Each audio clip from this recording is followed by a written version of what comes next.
आज विश्व बंदर दिवस है, लेकिन यूपी के कई जिलों में बंदर सिर्फ उत्सव का विषय नहीं बल्कि भय, आस्था और प्रशासनिक चुनौती की कहानी बन चुकी है। फतेहपुर में जहां बंदरों के आतंक से लोगों को राहत मिली, तो अयोध्या और मथुरा वृंदावन में हालात अब भी चिंताजनक बने हुए। आस्था के प्रतीक माने जाने वाले बंदर कब और कैसे आम लोगों की सुरक्षा के लिए खतरा बन गए, इस रिपोर्ट में देखिए।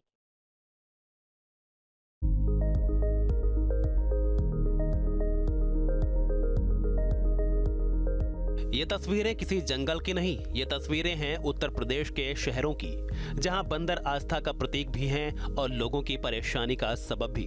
विश्व बंदर दिवस पर हम आपको दिखाएंगे यूपी के उन इलाकों की कहानी जहां बंदरों से जंग, राहत और लाचारी तीनों साथ साथ चल रही हैं।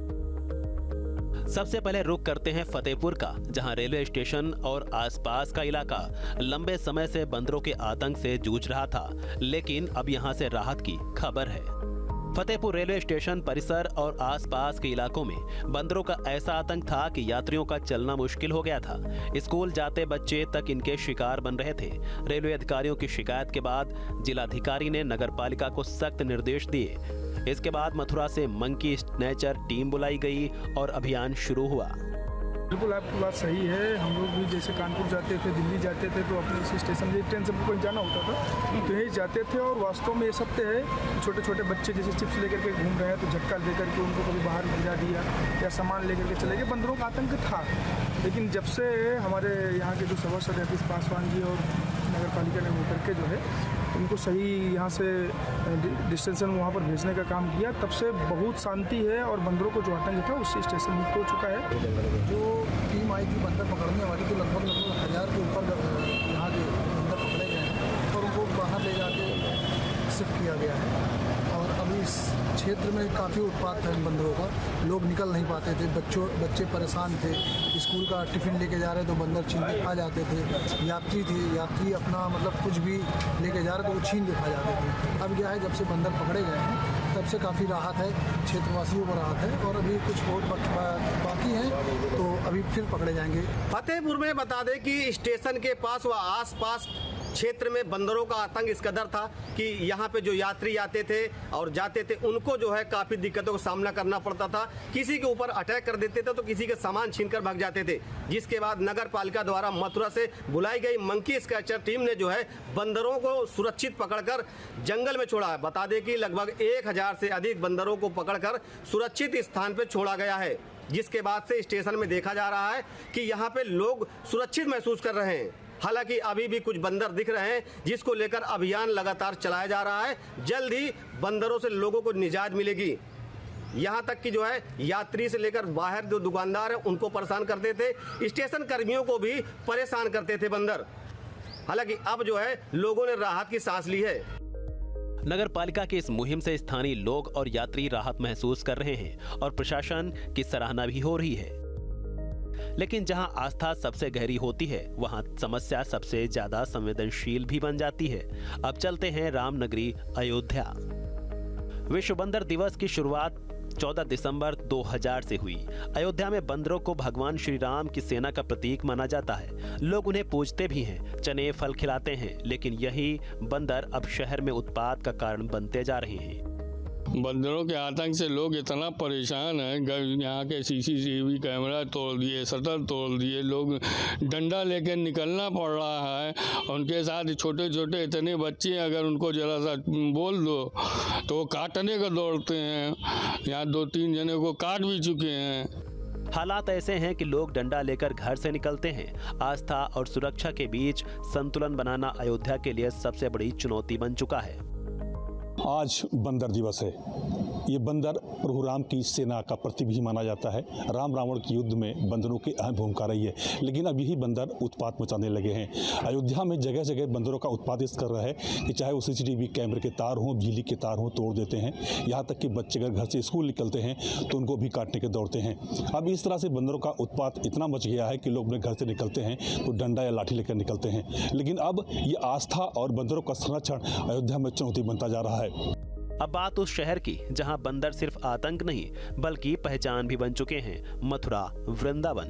मथुरा वृंदावन में बंदरों का आतंक इस कदर बढ़ चुका है कि लोग घरों में कैद होकर रह गए हैं। लाखों रुपए खर्च कर घरों पर जाल लगाए जा रहे हैं। अब तक हजारों लोग घायल हो चुके हैं, कई जानें भी जा चुकी हैं। यहाँ बंदर श्रद्धालुओं से मोबाइल, चश्मा, चैन छीन लेते हैं और फिर फ्रूटी या कोल्ड ड्रिंक के बदले सामान की वापसी करते हैं। वृंदावन के फ्रूटीबाज बंदर हमेशा चर्चा में रहते हैं। मथुरा वृंदावन में बंदरों का आतंक किस कदर है, इसकी एक बानगी हम वृंदावन से आपको दिखाते हैं। देखिए, इस वक्त हम वृंदावन में मौजूद हैं और बंदरों के झुंड इस तरीके से दिखाई देते हैं। लोगों ने अपनी सुरक्षा, अपने परिवार की सुरक्षा के लिए और सामान की सुरक्षा के लिए इस तरीके के जाल बनवा रखे हैं। लाखों रुपए जाल में लगवाए जाते हैं और उसके बाद वो अपने सामान को सुरक्षित रख पाते हैं। महेंद्र जी, किस तरीके से यहाँ पर देखते हैं कि बहुत सारे बंदर होते हैं, किस तरीके से आप लोग बंदरों से सुरक्षित रहते हैं? देखिए, बंदरों का निश्चित रूप से बड़ा यह उपद्रव है, लोग परेशान रहते हैं। लेकिन मैं सोचता हूँ कि इनके लिए समुचित व्यवस्था होनी चाहिए, क्योंकि ये धार्मिक शहर है, बड़े भाव से लोग आते हैं और ये रेणु वेणु धेनु का शहर है, साधु संतों का, गायका और बंदरों का भी शहर है। तो मैं चाहता हूँ कि बंदरों के लिए एक सुरक्षित स्थान, एक सेंचुरी बना दी जाए, सफारी बना दी जाए। वहाँ बंदर बहुत बड़ा नुकसान करते हैं, लेकिन लोग यही मांग करते हैं, यहाँ के रहने वाले जो लोग हैं उनका कहना है कि इनके लिए ऐसी जगह होनी चाहिए, क्योंकि पहले वृंदावन बंद हुआ करता था तो यहाँ उनके खाने पीने की सारी व्यवस्थाएं हुआ करती थी, लेकिन आज वो भूख की वजह से खूंखार हो गए और लोगों का सामान छीन कर ले जाते हैं। राधा मोहन जी, किस तरीके से बंदरों का आतंक है? क्या बंदरों का तो वृंदावन धाम में इतना बड़ा आतंक है कि श्रद्धालु भी लोग बहुत परेशान होते हैं, क्योंकि उनके पर्स ले जाते हैं, किसी के पर्स में पासपोर्ट है, उनके जरूरी कागजात हैं और फिर वो इतना दुखी, इतना परेशान होते हैं कहाँ जाएं।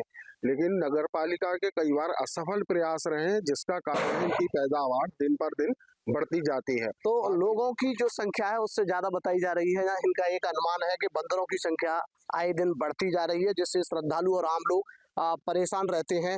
महाराज जी, जिस तरीके से देख रहे हैं कि जब श्रद्धालु आता है कोई दर्शन करने के लिए, तो सबसे पहले कहा जाता है कि अपना चश्मा, मोबाइल, ऐसी चीजें सुरक्षित रख लो बंदरों की वजह से।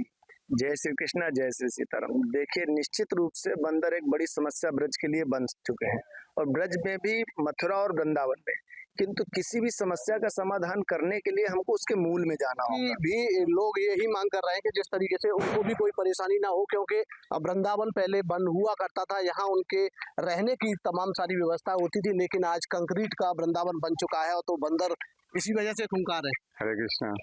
बंदरों का तो ये पुरातन भगवान के समय बंदर थे यहाँ पे, उनको स्थान मिलना चाहिए, तभी मैं नहीं चाहता उनको भगाया जाए, परंतु स्थान मिले। आज देख रहे हैं कि किस तरीके से लोग यहाँ के बंदरों के आतंक की वजह से परेशान हैं।